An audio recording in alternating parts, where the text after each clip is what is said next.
কিন্তু মুত্তাকি হলে দুনিয়ায় ফায়দাটা কি, এটা আমাদের একটু জানার দরকার আছে না ভাই? সবাই লাভের হিসাব করে ভাই, কেউ লাভ ছাড়া নাই। টাউট কেবল লাভের হিসাব করে না। ওই ঈদের সময় আপনাকে 2 নম্বর কথা বলছে, আপনার মতো চেনা লোক বলে কেনা দামে দিলাম। 1 নম্বর মৃত্যু বেকল। তুই যদি আমার কেনা দামে দিস, তুই তোর দোকান চলে কেমনে, তোর বউ বাচ্চা চলে কেমনে, ঠিক কিনা? ও কথা খালি আমাকে বললে হতো, যে যাই তা কি বলে, ঠিক কিনা? 11টার সময় কাস্টমার গেছে, বলছে বনির কাস্টমার। ওরে ভাই, তুই দোকান খুলছিস কয়টায়? 7:30টায়। তোর বনির কাস্টমার ফুরাই না কেন? আছে না না? এরকম ধানাই বানাই না। দুনিয়ায় সবাই বেনিফিটেড হতে চায়। আল্লাহ রাব্বুল আলামিন বলছেন, কেউ যদি মুত্তাকি হয়ে যায়, তার 1 নম্বর ফায়দা, দুনিয়ার বুকে আল্লাহ রাব্বুল আলামিন তার ভিতরে একটা ন্যায় আর অন্যায়ের পার্থক্য করার মতো কষ্টি পাথর তার জেহেনে ঢুকাইয়া দিবে। অত কোরআন বোঝে না, অত হাদিস বোঝে না, কিন্তু আল্লাহ রাব্বুল আলামিন তাকে এমন একটা নিয়ামত দিবেন, কোনটা হক কোনটা বাতিল। ওই বান্দা তাকওয়ার পথ অবলম্বন করে, আল্লাহর হুদুদ মেনে চলে, আল্লাহর বাউন্ডারিকে অতিক্রম করে না, আল্লাহ রাব্বুল আলামিন তার জন্য এই নিয়ামত দান করবেন। আমার কথা নয়, সূরা আনফাল আল্লাহ রাব্বুল আলামিন বলছেন, ইয়া আইয়ুহাল্লাযীনা আমানু ইন তাত্তাকুল্লাহা ইয়াজআল লাকুম ফুরকানা ওয়া ইউকাফির আনকুম সাইয়্যাতিকুম ওয়া ইয়াগফির লাকুম ওয়াল্লাহু যুল ফাদলিল আযীম।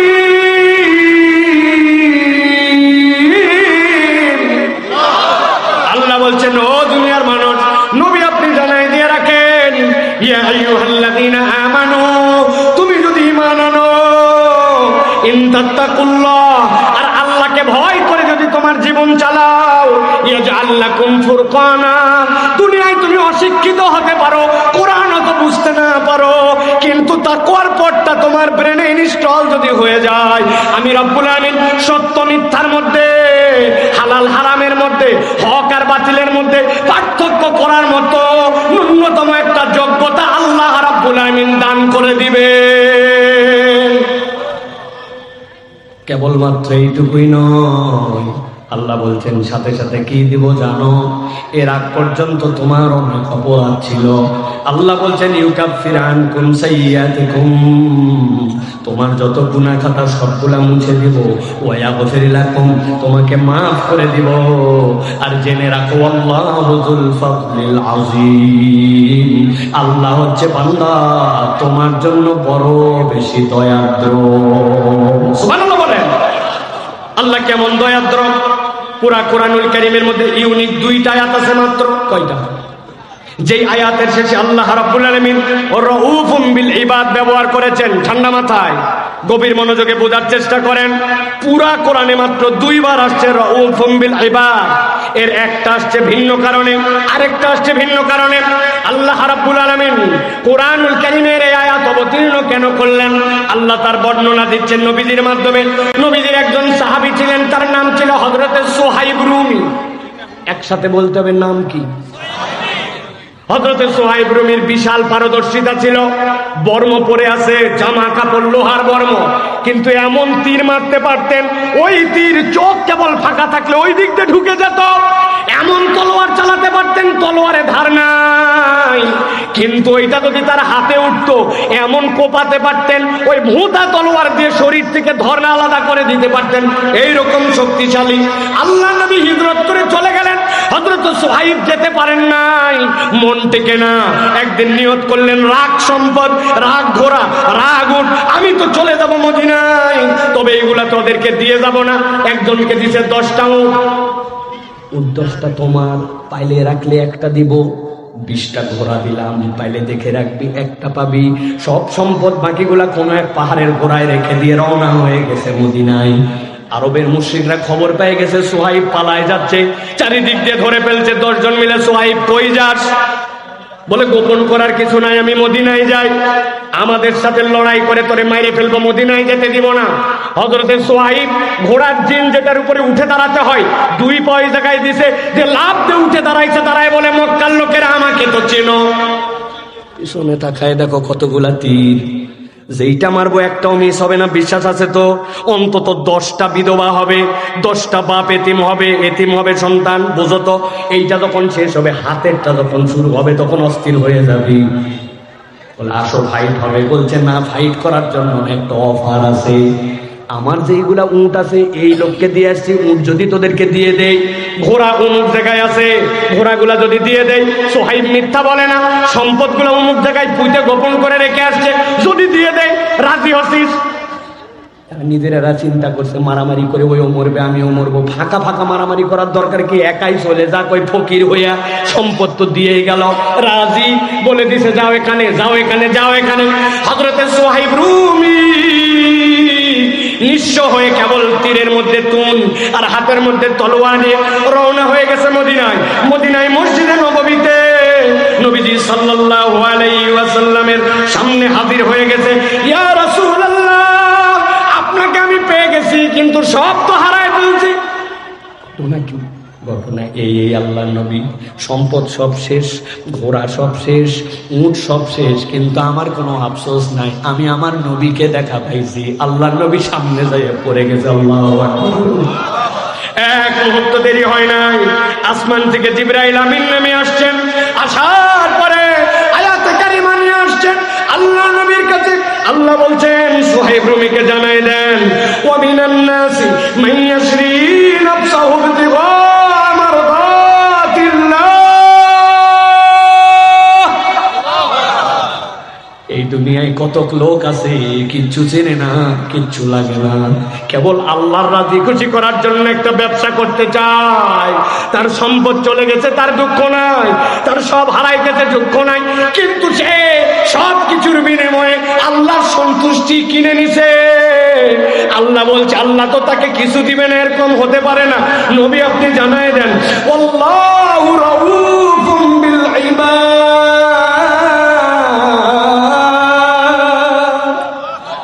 যেই ব্যক্তি আল্লাহর সাথে বেচা কেনা করে, আল্লাহ তার বান্দার জন্য মমতাশীল, আল্লাহ তার বান্দার জন্য দয়াবান। সুতরাং আল্লাহর জন্য কিছু করলে আল্লাহ বান্দার প্রতি মমতাশীল, আল্লাহ থেকে দয়াবান আর কেউ হতে পারে না, ঠিক না? কোরআনে আরেকটা আয়াত আসছে এ বিষয়ে। আল্লাহ রাব্বুল আলামিন সেইখানে অভূতপূর্ব কথা বলেছেন। আমার যখন মন খারাপ থাকে, নিজের গুনাহ খাতার কথা বেশি মনে হয়, আমল তো নাই, বক্তাদের বিরাট ঝামেলা, ওয়াজ করা হয় বেশি কিন্তু আমল অনেক কম হয়ে যায়। আর রিসেন্ট আমলে শরীর ভালো চলতেছে না, অল্প বয়সে এমন এমন কঠিন কঠিন আল্লাহ পরীক্ষার মধ্যে রাখতেছেন, কিন্তু আয়াতটা পড়লে মনের মধ্যে শান্তি পায়।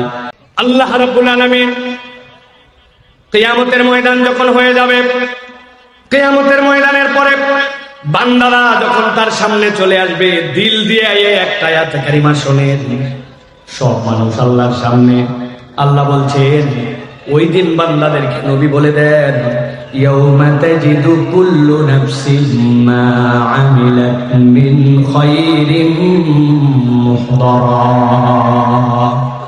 আল্লাহ বলছেন ওই দিন আল্লাহর সামনে বান্দা হাজির হয়ে যাবে, তার সামনে যত ভালো কাজ করছে সবগুলা আল্লাহ রাব্বুল আলামিন হাজির করে দিবেন।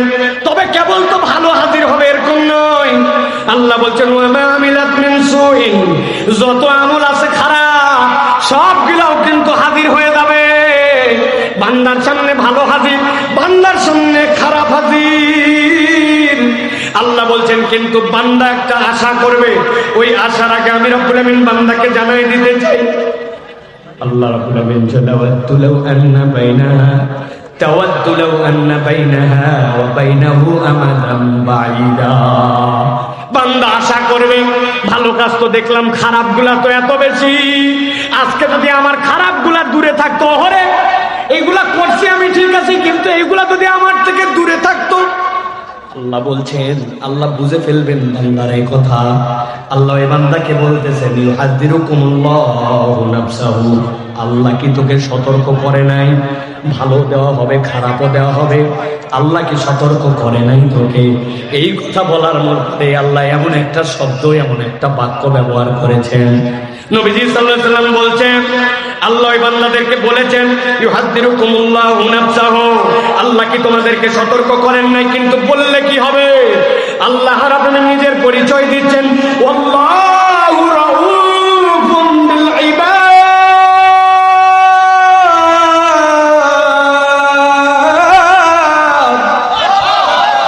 আল্লাহ বলছেন আমি বান্দার জন্য বড় মমতাশীল, খারাপ হাজির ভালো হাজির। আল্লাহ বলছেন নবীজি আপনি জানাই দিয়ে রাখেন আমার বান্দার আমল নামায় শিরিক নাই, আমার বান্দার আমল নামায় বান্দা ঠকানি নাই, আমার বান্দার আমল নামার মধ্যে জুলুম নাই। আল্লাহ বান্দাকে আদর করে ডাক দিবেন, আমার সামনে আয়, একটা পর্দা দিয়ে আল্লাহ ঘেরাও দিবেন। এই অপরাধ করছিলি, আল্লাহ করছিলাম, এইটা করছিলাম, এইটা করছিলি। আল্লাহ দেখবেন সব অপরাধ বান্দা স্বীকার করছে। আল্লাহ চাদরের ভিতরে নিয়েছেন, আল্লাহ কাউকে দেখতেও দেন নাই। আল্লাহ ডাক দিয়ে বলছেন আমার নাম সাত্তারুল উয়ুব। বান্দা তোর গুনাহ যেহেতু স্বীকার করছি, শিরিক যেহেতু নাই, জুলুম যেহেতু নাই, লোক ঠকানি হকুল ইবাদত নষ্ট নাই, যা বান্দা কাউরে বলার দরকার নাই। তোর গোপন গুনাহগুলা গোপন রেখে আমি রব্বুল আমিন তোর জন্য জান্নাতের মঞ্জুরি দিয়া দিলাম। আল্লাহ কোরআনুল কারীমের মধ্যে এই জন্য বলছেন তাদের জন্য, তাওয়াদ্দু লাউ আন্না বাইনাহা ওয়া বাইনাহু আমাদান বাঈদা ওয়া ইউহাযযিরুকুমুল্লাহু নাফসাহু ওয়াল্লাহু রাউফুম বিল ইবাদ।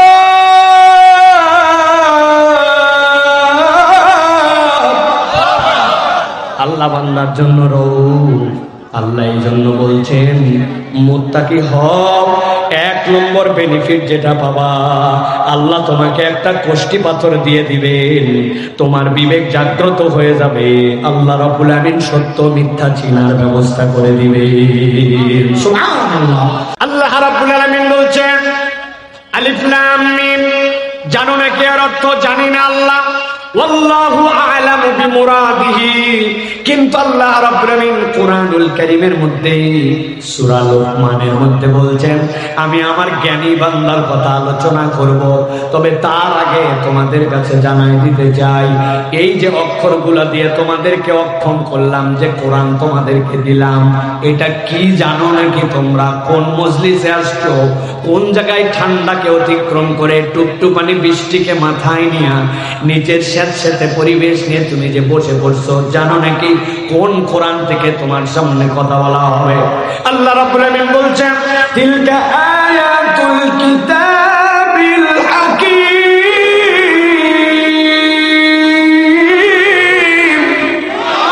ও দুনিয়ার মানুষ জেনে রাখো, আমি রাব্বুল আমিন তোমার জন্য যে কিতাব দিলাম, ওই কিতাবটা প্রজ্ঞাময় কিতাব। এই আয়াতগুলো ওই কিতাবের মধ্য থেকে তোমাদের জন্য দেওয়া হয়েছে, যেমন তেমন কারণে দেওয়া হয় নাই। এই আয়াতকে কেবল তেলাওয়াতের জন্য, কেবলমাত্র তোমাদের চুমু খেয়ে তোমাদের কাছে সংরক্ষণের জন্য দেওয়া হয় নাই। আল্লাহ কারণ নিজেই বর্ণনা করতেছেন, হুদাউ ওয়া রাহমাতাল লিল মুহসিনিন। এই কোরআন দেওয়া হয়েছে তাদের জন্য যারা হেদায়েত পায়, আর হেদায়েত প্রাপ্তদের মধ্যে নিজের নাম উঠাতে চাইলে আল্লাহ বলছেন সে রহমতওয়ালা হয়ে যাবে, আর রহমত প্রাপ্ত বান্দা হবে মুহসিন। মুহসিনদের জন্যের মধ্যে হেদায়েত আছে, মুহসিনদের জন্যের মধ্যে আল্লাহ বলছেন রহমত আছে। এখন মুহসিনকে উত্তর পাড়ায় একজন আছে মুহসিন নামে, ওর 2 বিঘা জমি, 2টা বলদ গরু, বাড়িটা উত্তর দুয়ারি, ওটাই তো মুহসিন নাকি? আল্লাহ বলতেছেন হতে পারে নামের ডাক দিয়েছে মুহসিন, কিন্তু আমি আল্লাহ পরিচয় দিচ্ছি হুদা কে পাবে আর রহমত কে পাবে, কে আমার দৃষ্টিতে মুহসিন বান্দা জেনে রাখো।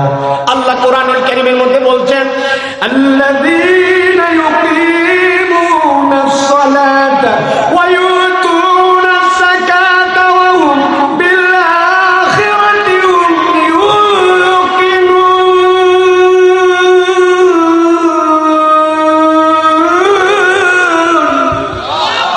আল্লাহ বলছেন ও দুনিয়ার মানুষ, আমি আল্লাহ তোমাদের জন্য জানাই দিয়ে রাখলাম, দুনিয়ার মধ্যে মুহসিন বান্দা তো তারা তাদের মধ্যে তিনটা মাত্র গুণাগুণ থাকবে। ইউকিমুনাস সালাত, সালাত প্রতিষ্ঠাকারী হবে। ইউতুনাজ যাকাত, আর যাকাত আদায়কারী হবে। ওয়া হুম বিল আখিরাতি হুম ইউকিনুন, আর তারা পরকালমুখী জিন্দেগি যাপন করবে। এই তিন গুণ আছে যার, আল্লাহ বলছেন আল্লাহর কাছে মুহসিন সে। সুবহানাল্লাহ। তাহলে প্রিয় ভাইরা, আমরা নিজেদেরকে মুহসিনের মধ্যে অন্তর্ভুক্ত করতে চাই, আর আমরা আমাদের এই গুণে নিজেদেরকে গুণান্বিত রাখতে চাই। ওই কোরআনুল কারীম থেকে কথা শোনার জন্য আমরা আসছি, ঠিক কিনা?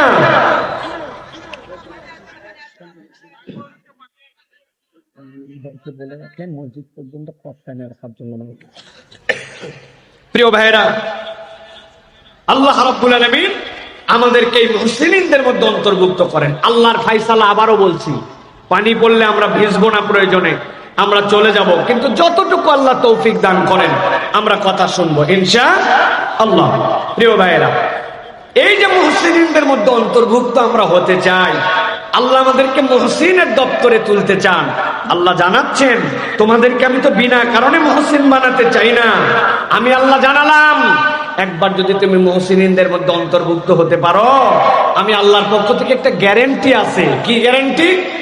আল্লাহ রাব্বুল আলামিন বলছেন, উলাইকা আলা হুদাম মির রাব্বিহিম ওয়া উলাইকা হুমুল মুফলিহুন।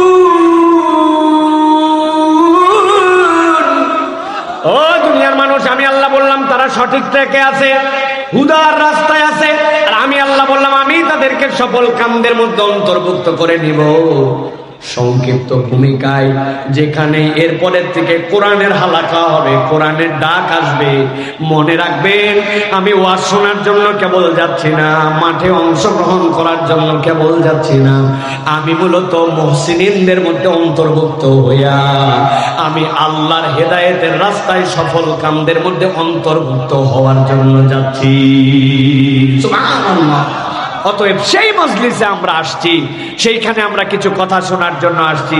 আল্লাহ রাব্বুল আলামিন যেন আমাদের সকলকে আলোকিত মানুষ হবার তৌফিক দান করেন, বলেন আল্লাহুম্মা আমিন। প্রিয় ভাইরা, আমি আপনাদের কাছে 3 লেয়ারে সংক্ষিপ্ত সময় কিন্তু পড়ালেখা করছি। এই সংক্ষিপ্ত সময়ে 3টা লেয়ারে আপনাদের সাথে আমি কথা বলবো মনে করছি। যদি আমার ফোন হয় তাহলে কথা বলেন, হ্যাঁ, খেয়াল রাখেন। প্রিয় ভাইরা, আমি 3 লেয়ারে 3টা কথা বলবো মনে করেছিলাম। এর একটা হচ্ছে, সারা জীবন আমরা শুনে থাকি ভাই আমাদেরকে মুত্তাকি হতে হবে। কুতিবা আলাইকুমুস সিয়াম কামা কুতিবা আলাল লাযিনা মিন ক্বাবলিকুম লাআল্লাকুম তাত্তাকুন। তোমরা তাকওয়া অর্জন করো, মুত্তাকি হও। মুত্তাকি হতে হবে, আল্লাহকে ভয় করতে হবে। এই ওয়াজ শুনছি না ভাই? কথা বলতে হবে ভাই, শুনেছি। আমি আজকে মূলত আপনাদেরকে বলতে চাচ্ছিলাম, কোরআনুল কারীম থেকে কিছু নোট বানাইছিলাম, যে কেউ যদি রিয়ালি মুত্তাকি হয়, ও ভাই জান্নাত পরকালে যাওয়ার পরে ফায়দা হবে, আল্লাহ জান্নাত দিলে নাজ নিয়ামত, এগুলো আমরা সব বিশ্বাস করি, কিন্তু মুত্তাকি হলে দুনিয়ায় ফায়দাটা কি, এটা আমাদের একটু জানার দরকার আছে না ভাই? সবাই লাভের হিসাব করে ভাই, কেউ লাভ ছাড়া নাই। টাউট কেবল লাভের হিসাব করে না। ওই ঈদের সময় আপনাকে 2 নম্বর কথা বলছে, আপনার মতো সেনা লোক বলে কেনা দামে দিলাম। 1 নম্বর মৃত্যু বেকল। তুই যদি আমার কেনা দামে দিস, তুই তোর দোকান চলে কেমনে, তোর বউ বাচ্চা চলে কেমনে, ঠিক কিনা? ও কথা খালি আমাকে বললে হতো, যে যাই তা কি বলে, ঠিক কিনা? 11টার সময় কাস্টমার গেছে, বলছে বনির কাস্টমার। ওরে ভাই, তুই দোকান খুলছিস কয়টায়? 7:30টায়। তোর বনির কাস্টমার ফুরাই না কেন? আছে না নাই? এরকম ধানাই বানাই না। দুনিয়ায় সবাই বেনিফিটেড হতে চায়। আমি প্রথমে আপনাদেরকে বলতে চাই যে তাকওয়ার এই বাস্তব জীবনে আমাদের জন্য কি কি কল্যাণ আছে, আমরা সেই কল্যাণ সম্পর্কে আপনাদের সাথে একটা ধারণা দিব। 2 নম্বরে যেটা বলতে চাই আপনাদের কাছে, এই দুনিয়াতে আমরা যদি আল্লাহ রাব্বুল আলামিনের সাথে একটা সম্পর্ক মেনটেন করতে পারি, সেই সম্পর্ক আমাদেরকে কি ফায়দা দিতে পারে। তবে তার আগে বলতে চাই, আমাদের যে উদ্যোগে যে মাহফিলটি হয়, এই বাইতুল হুদা জামে মসজিদ এবং ইসলামী সাহিত্য কেন্দ্রের উদ্যোগে এই মাহফিলটা আপনাদের জন্য একটা অনন্য উপস্থাপনার একটা উদ্যোগ নিয়ে কিন্তু আমাদের এই মসজিদ প্রতিষ্ঠিত। আমাদের এই মাহফিল প্রতিষ্ঠিত, তার অন্যতম একটা কারণ হচ্ছে অত্র এলাকার যত মসজিদ আছে, যত ইমাম আছে, আমরা তাদেরকে আলোকিত ইমাম এবং আলোকিত খতিব বানাতে চাই। তাদের জন্য আমাদের কার্যক্রম আছে। একজন ইমাম কিভাবে আলোকিত হতে পারেন, ছোট্ট ছোট প্রজেক্ট আছে। আজকে তাদেরকে সংক্ষিপ্ত সম্মাননা দেওয়া হবে ইনশাআল্লাহ। প্রত্যেক মসজিদে যেন একটা মক্তব হয়, প্রত্যেক মসজিদে যেন একটা লাইব্রেরি হয়, প্রত্যেক মসজিদে যেন একটা তালিমের ব্যবস্থা হয়, প্রত্যেক মসজিদে যেন আমাদের সাফাই কার্যক্রম ইমামের নেতৃত্বে আশপাশটুকু হয়, মুসল্লিদের জন্য দোয়া শেখানোর ব্যবস্থা করা হয়। প্রত্যেকটা মসজিদে একটি করে এমন একটা রক্ত ব্লাড ব্যাংকের কার্যক্রম থাকবে, ইমাম যেন এলাকায় লিড দিতে পারেন। বৃক্ষরোপণ কার্যক্রম যেন তাদের মাধ্যমে হয় এবং প্রত্যেকটা মসজিদ থেকে যেন একটা কর্জে হাসানা ফান্ডের ব্যবস্থা করা হয়। যে ইমামরা এই কার্যক্রমের মধ্যে ঢুকবেন, এটার ডিটেলস আছে, আরো তার ব্যক্তিগত উন্নয়ন, তার আরো কিছু উন্নয়ন। আমরা কেবল আমার এইটুকু নয়, আশপাশের পুরো এলাকাটাকে একটা আলোকিত ইমাম, আলোকিত খতিব পুরস্কার দিতে চাই। তাদের মধ্যে থেকে শ্রেষ্ঠ ইমামদেরকে সম্মানিত করতে চাই। শ্রেষ্ঠ ইমামদেরকে আমরা আল্লাহর ঘরে উমরা করানোর জন্য পাঠাতে চাই, যাতে কেবল বাইতুল হুদা জামে মসজিদ নয়, আশপাশের প্রত্যেকটা গ্রাম আলোকিত হতে পারে। আপনারা কি এই সকল কার্যক্রমের সাথে আপনাদের ইমাম খতিবদেরকে সম্পৃক্ত করে আপনাদের এলাকাকে আলোকিত করতে চান? আপনারা ইনশাআল্লাহ চান? ইনশাআল্লাহ। প্রিয় ভাইরা, আপনারা জানেন মসজিদ ভিত্তিক যদি আমাদের এই গ্রাম প্রতিষ্ঠিত হয়, মসজিদ ভিত্তিক যদি আমাদের এলাকাগুলো অনন্য হয়, কি পরিবর্তন হতে পারে। মসজিদ কোনো ইট কাঠের ইমারতের নাম নয়। মসজিদটা দেখতে অনেক সুন্দর, কেবলমাত্র 5 ওয়াক্ত নামাজ হয়, নামাজের পরে বন্ধ হয়। এই মসজিদের সাথে আর কোনো কার্যক্রমের সাথে সম্পর্ক নাই।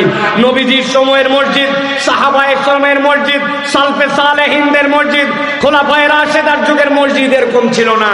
মসজিদ একটা মডেল মসজিদ যেন হতে পারে। আমরা আমাদের বাইতুল হুদা জামে মসজিদ থেকে ইসাকের নেতৃত্বে কতগুলা কাজ আমরা করছি। এই কাজ এরকম নয় যে আমরা এখানে করব, এটা যেন পুরা বাংলাদেশ ছড়িয়ে দিতে পারি।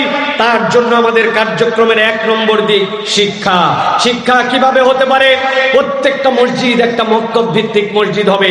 আলহামদুলিল্লাহ, আমরা এখন পর্যন্ত আমাদের এই মসজিদের উদ্যোগে 3টা থানার মধ্যে 15টা মক্তব চালাচ্ছে। আমাদের 419 জনের উপরে ছাত্র এই মক্তব থেকে পাঠ্যক্রম গ্রহণ করতেছে। মসজিদ ভিত্তিক একটা লাইব্রেরি। আধুনিক মোবাইলের যুগে কার ঠেকা পড়ছে বই পড়ার জন্য, কিন্তু তাকে বই পড়তে হবে। একটা বই, ওই বইয়ের আলোকে প্রতিযোগিতা, ওই প্রতিযোগিতার আলোকে আকর্ষণীয় পুরস্কার, তার আলোকে একটা পরীক্ষা। ওকে এমন ভাবে টপ দিয়ে হলেও ওই শিক্ষার মধ্যে আনতে হবে একটা একটা বই করে, যাতে করে এই বাচ্চাগুলাও আবার পাঠ্যপুস্তকের মাধ্যমে যতটুকু শিখতেছে তার বাহিরেও তারা যেন দিন শিখে, নবী চরিত শিখে, সিরাত শিখে, ফিকহ শিখে, ন্যূনতম এইগুলা শিখে।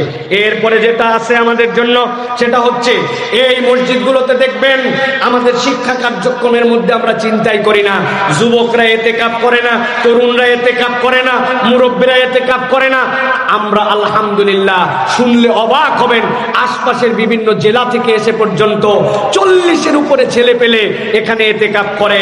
10টা সূরা শিখেছে, 10টা হাদিস শিখেছে, 10টা দোয়া শিখেছে, অনুবাদ শিখেছে, নতুন মাসলা মাসাইল শিখেছে, তাহাজ্জুদের অভ্যাস করেছে, নতুন আমল শিখেছে। একজনকে ইনশাআল্লাহ আল্লাহর ঘরে ইতিকাফের জন্য, আল্লাহর ঘরে তার জন্য উমরা করার জন্য প্রেরণ করা হবে। মসজিদ কেন্দ্রিক ইতিকাফের মাধ্যমে ইবাদতে আগ্রহী করা। এরপরে যেটা সেবা কর্জে হাসানার কথা বলেছি, আলু লাগাবে ভাই, মাত্র 6 কাঠা তার জমি, ওই 6 কাঠার বীজ পাচ্ছে না। একজনের কাছে গেছে 3000 টাকা নিবে, 3 মাস পরে দেওয়া লাগবে 7500 টাকা রিটার্ন, সাথে 1 মণ আলু। এইভাবে তাদেরকে ফাঁসায় দেওয়া হচ্ছে, নানান ভাবে ঋণের নামে তাদেরকে সুদের মধ্যে। কর্জে হাসানার ফান্ড, ছোট্ট একটু ফান্ড, ওই ফান্ডটা তাকে দেওয়া হয়, আবার সে ব্যাক করে। আমরা প্রমাণ করেছি গরিব মানুষ প্রতারক হয় না, 98% মানুষ তাদের টাকা রিটার্ন করে। আপনার মসজিদ থেকেও এই কার্যক্রম শুরু হতে পারে। ইফতার বিতরণ, এলাকার 10 জন মানুষ অনেক ইফতার দেয়, আপনি 10 জনের কাছ থেকে ইফতারের টাকা নিয়েছেন, তুমি কয় টাকার ইফতার করাতে? 200 দাও, 10 জন মিলে 2000 টাকা। যেই মানুষটা রিয়েলি ইফতার দরকার এরকম 10টা পরিবারের কাছে দিয়ে দিয়েছেন। ঈদের আগে আপনার বাড়িতে মুরগি খাওয়া হয়, আপনি তাকে কি এমন পরিবার আছে গোশত কিনতে পারে না, তাকে ছোট্ট একটুখানি 1 কেজি গোশত কিনে দিয়েছেন, পোলাওয়ের চাল কিনে দিয়েছেন, তার জন্য একটা বোঝানোর জন্য ফর এক্সাম্পল বলছি, এরকম একটা কার্যক্রম আপনারা চালাতে পারেন। এরপরে দরিদ্র বিমোচনের জন্য প্রজেক্ট।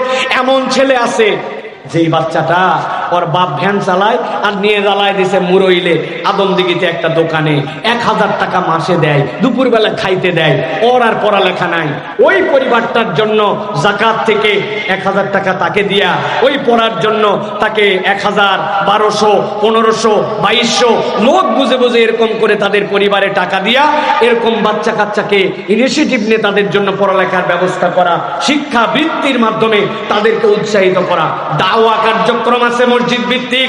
আপনার মসজিদের এলাকার পুরুষেরা অনেক কিছু জানে, মহিলা জানে না ফরজ গোসল কিভাবে করতে হয়, মহিলা জানে না কাপড়ের মধ্যে নাপাক লাগলে কিভাবে নাপাক পরিষ্কার করতে হয়। আমার আব্বা আমার পাশে বসে আছেন, এই মসজিদে আমরা দাওয়াত দিছি, 2 দিন 3 দিনের নোটিশে আমাদের মহিলারা এখানে হালাকায় আসে, 2 শতাধিক 3 শতাধিক মেয়েরা, তাদেরকে হাতে কলমে মহিলা শিক্ষিকা পুরুষ নসিহাকারীর দ্বারা ফরজের বিধান জানানো হয়, পাক সাপের বিধান জানানো হয়, পরিষ্কার পরিচ্ছন্নতা হায়েজ নেফাসের মাসালা তাদেরকে জানানো হয়। অনেক মহিলা বলছে আমার আব্বার কাছে 40 বছর হয়ে গেছে বা আকরাম বিয়ে করার, তুই ছোট ছিল